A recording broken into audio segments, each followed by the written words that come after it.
This poor guy is in lockdown, stuck with his entitled grandmother. He needs to complete his studies, but she demands his laptop. What will he do? Happy birthday if today's your birthday, and on with the show. When I was 16, I worked at an off-brand Chuck E. Cheese called Jungle George's with a monkey mascot. It was like any other place like it. Arcade, prize booth, a kids band, and pizza. We hosted birthday parties, and if the group was big enough, they could pay for a private room to eat. I was in charge of watching over a party for a boy who was turning 9, birthday boy. Now forgive me because I'm not sure how to describe it, but you could tell he had some sort of mental disability, just from his mannerisms and the way he talked, etc. Plus, this is confirmed by the EM later. The party had about 7 other kids and their parents. One of these kids, LS, was older than the rest, looking to be 15-ish. His mother, EM, was clearly related to birthday boy's mother. I think they were sisters. Everything was going well. I was serving pizza and drinks, and overall just standing by the side for if anyone needed help. Then it was present time. Birthday boy was so excited, and each gift was greeted with pictures and words of kindness towards BB. LS and EM, on the other hand, just stood in the corner on the other end of the room. EM on her phone and LS on a Nintendo DS. Unfortunately, crap started when birthday boy opened a game. I don't know games well, but it was one of those shooters like Black Ops or Call of Duty. LS started whispering to EM, who walked up to birthday boy's mother. "BBM, don't you think that game is a little violent for someone like BB?" Her voice was super condescending. BB gripped the game tight to his chest. I had a feeling maybe EM or LS had taken things from him before. "No, I think it'll be fine," BBM said back, pretty much brushing her off. "Well, LS had been wanting that game for a while. Maybe he should have it and we can give you one of his old games that's nicer." BBM ignored her this time completely, and EM huffed and went back to her corner. BBM placed the game with the other presents and continued to open others. I saw EM whisper to LS, who literally walked over and took the game out of the pile. I was about to say something before BB noticed and started screaming and sobbing, pointing to LS, who now dropped the game back into the pile. I don't remember much of the words exchanged, but BBM and EM went at it in a screaming match. BB was gripping his ears and crying. The only thing I remember hearing clear as day was EM screaming, "He's R-worded, how could he play it anyway?" At this point, I ran to get my manager, and he handled the rest of the situation while I was told to clean in another area of the building. I saw EM and LS leaving angrily a few minutes later. I wish I knew what became of the kid. I didn't see him again. I just hope he had a happy birthday after his crappy aunt left. You know, when you're a kid, you don't get too many privileges. A birthday is such a special day because the attention's on you and you get things that you don't normally get.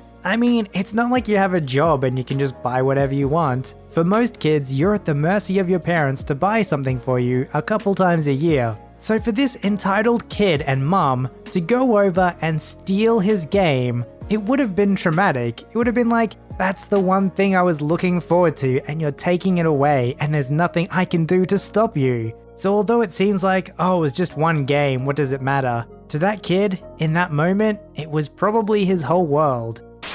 The backstory. I was in the park waiting for some of my friends to come to hang out and do stupid little games like hide and seek, etc. I decided to sit on a bench nearby a playground, then entitled mom and nice kid come around. For some minutes everything is fine, until I pull out my phone and put on some music. After, let's say 2 minutes, EM notices me standing nearby the playground and approaches me. "Hey, this place is for little kids." The kid was probably 9 or 10. "What are you doing here?" "Just waiting for a couple of my friends. Why?"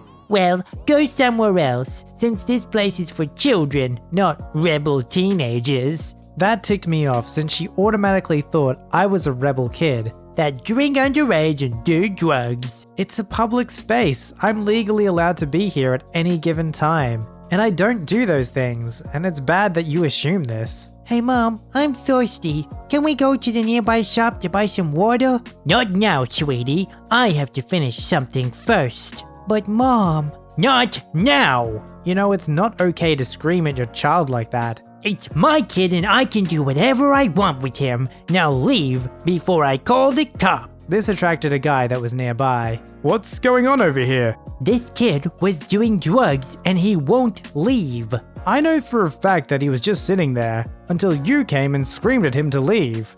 That is false and I'll call the cops. I saw that he had some sort of drugs in his bag. Kid, do you have anything in your backpack? I open my backpack and show him what I have. Only some water and snacks in case I'm hungry or thirsty. He doesn't have anything illegal in there. I'm gonna have to ask you to leave before I call the cops. This kid was just minding his business. I won't leave until he leaves the park. Mom, come on, let's go. He didn't do anything. Shut up. We will go after I finish dealing with these idiots. Yes, she screamed at her kid to shut up and called me and the guy idiots. The guy getting visibly annoyed and screaming back at her, "Leave right now or I will call the cops." No, Interrupted by the guy, "Leave now." EM tries to call the cops, I guess, since she was going for her phone. I won't leave until the cops show up. Fine then. He seems to be chilled by now. She calls the cops and they show up 5 minutes after. The station is relatively close to the park. What seems to be the issue, lady? This man assaulted me and the kid is doing drugs. Is this true? No, it's not. She was demanding I leave a public area since I'm a rebel kid. Can I see your backpack? I show him what I have in the backpack and he sees I have nothing in there. Ma'am, he's got nothing in his bag. Yes, he does. He threw it before you came up. No, he didn't. All he did was sit there and the man did nothing to you. Shut up. I'm trying to get them arrested. No joke, she literally said this in front of 2 cops without knowing that she has done already 3 crimes. I'm gonna need you to calm down and have a little talk with us. No, I want them arrested. Calm down or we'll have to arrest you. No, I didn't do anything. They're lying to you. She gets up close to me and tries to snatch my bag, but I get it back. Police officer 1 gets her on the ground since he thought she'd tried to punch me. Then he gets her cuffed. The other police officer told the kid that everything is going to be okay, but he said this happens sometimes and I don't want to spend time with my mummy anymore. This all happened while I was sitting in the middle of everything on the bench. My friends proceed to show up later on after the incident, and the random guy was asked if she tried to assault him other than verbally, and if she did, she could have gone to jail. From this point, I don't know what happened since no court or nothing really happened, but it felt really good to see a Karen getting what she deserves. I think a lot of people don't realize that when you're on public property, it's very different from being on private property. If you're on private property, you have to obey the rules of whoever owns the land. But in public, people can go where they want, they can stand where they want, they can film and take pictures if they want to. As long as you're not causing any trouble for anyone else, you can kinda do whatever you want. So of course the Karen thinks that means, well, she can do whatever she wants, and she gets to boss everyone else around. This happened only a few days ago, last Monday, and I'm still fuming about it. So, due to the virus, I've been living temporarily in my childhood apartment, next to my grandmother's home, until the end of finals at my college. I need to have access to a reliable internet source, since my house is out of the middle of nowhere and without reliable signal. I moved down here a month or so ago when my state went into lockdown. I didn't want to drive back and forth every day while I tried to do my online work while there was a shelter-in-place order, so I moved in. I have the intention of moving out once my tests are done this Friday, where I'll be sure to clean the apartment up nicer than I came into it. It's also worth mentioning that my cousin, who is also taking her finals, has been driving back and forth to take her tests. She's been doing it for the same reason I am, internet access. On Monday, I had wrapped up one test and was getting ready to do more homework on the rest of my projects. I needed to study and complete a couple portfolios for my writing classes. I was in the middle of editing some of my projects when entitled grandmother comes over without knocking. What's up? Are you done with your tests for now? Me, already suspicious. Yeah, why? Well, cousin can't get her test to work on her iPad, and she's really freaking out. She didn't know what to do, so I told her I'd come over here and ask you if you're using your laptop at the moment. I'm kind of in the middle of homework. Can't you give it up for 1 hour? I couldn't believe she was asking me to give my computer up for an hour. I later found out from my cousin it would have been more like 2 hours, but we're getting to that. I have projects to finish. I don't know if I can wait that long. E.g. visibly offended. Well, would you rather she drive an hour and a half back home? Note, it only takes my cousin 45 minutes to drive to and from her house. Only to drive an hour and a half back here to take it tomorrow? I know that I can't say no now. I want to so badly. And I know that I could have if I really wanted to stick it to my grandmother, but I can't. E.g. has always been emotionally manipulative, and she twists every story she hears to benefit her. I know that if I tell her no, she'll go stomping back to my cousin to tell her how I selfishly denied her the use of my laptop. It would have led to my E.g. telling everyone she talked to, she calls about a dozen friends every single day, that I was selfish and never wanted to help people out. So I tell her I would let my cousin use it. E.g. smiles and leaves without saying thank you. I close out of all my homework, keep the screen open so I won't have to tell my cousin the password, and give it to her. My cousin at least is appreciative, but E.g. is smug in her triumph. I grit my teeth, say a quick, no problem, and head back over to my place to stew for the next hour. Lo and behold, the problem wasn't my cousin's iPad, but the test itself. She brings my laptop back and explains the situation. I am thankful that I can get back to work now, but I'm still fuming about my EG's attitude. This was just the latest in a long line of infuriating demands that EG has placed on me since I've been living here. Thankfully, it's only been a month, and I'm almost ready to move back out. I suppose the story has something of a happy ending, but no sweet, sweet revenge. No telling off, just me, finishing my homework, while my EG thinks I'm selfish for even thinking about refusing the laptop to my cousin. Everyone has their own things that they're trying to work out themselves in life. Surely true selfishness is when you could give generously, but refuse to. Or in the case of entitled parents, rather than getting or doing something yourself, you demand it from other people.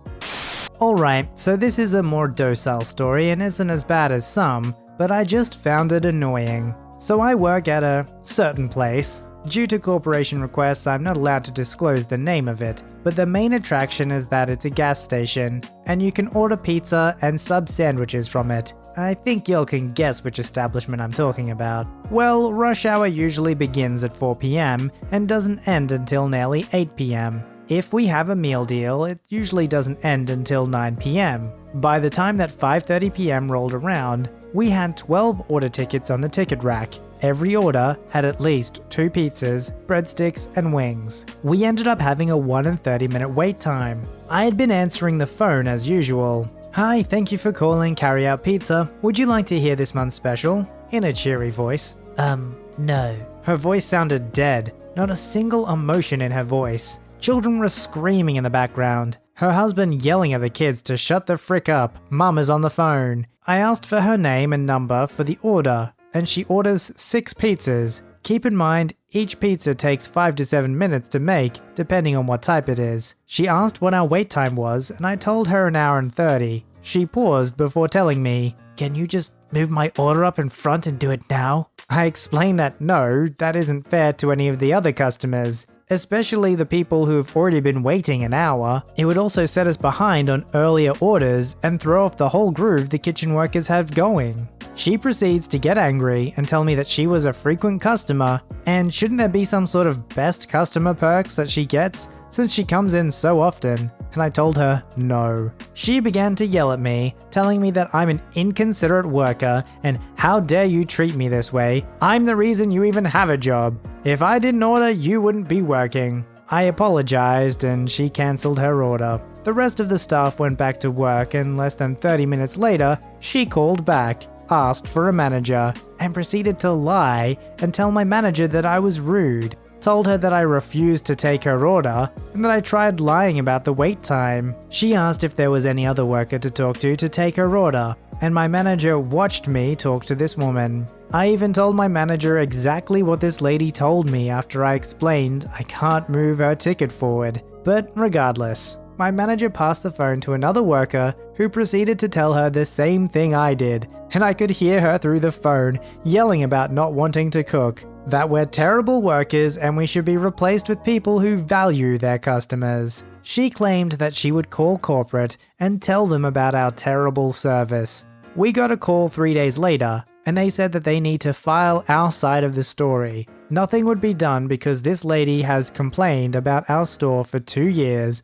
and she was always caught lying about the service. I don't know why customers think that they can take the rule of the customer's always right so far to the extreme where they think that the managers won't believe the employees at all. Saying things like, they refuse to take my order. Like, why would an employee do that? They would get fired for doing that. It doesn't make any sense. If you're gonna lie, at least make it logical of some sort. I don't know, maybe these people have never had a job that was similar to this, but managers know that there are customers out there like you, because they used to be in the same position as the employee and they had to deal with you too. But guess what? Now this is their chance to get their revenge at all the people who caused them pain in the past.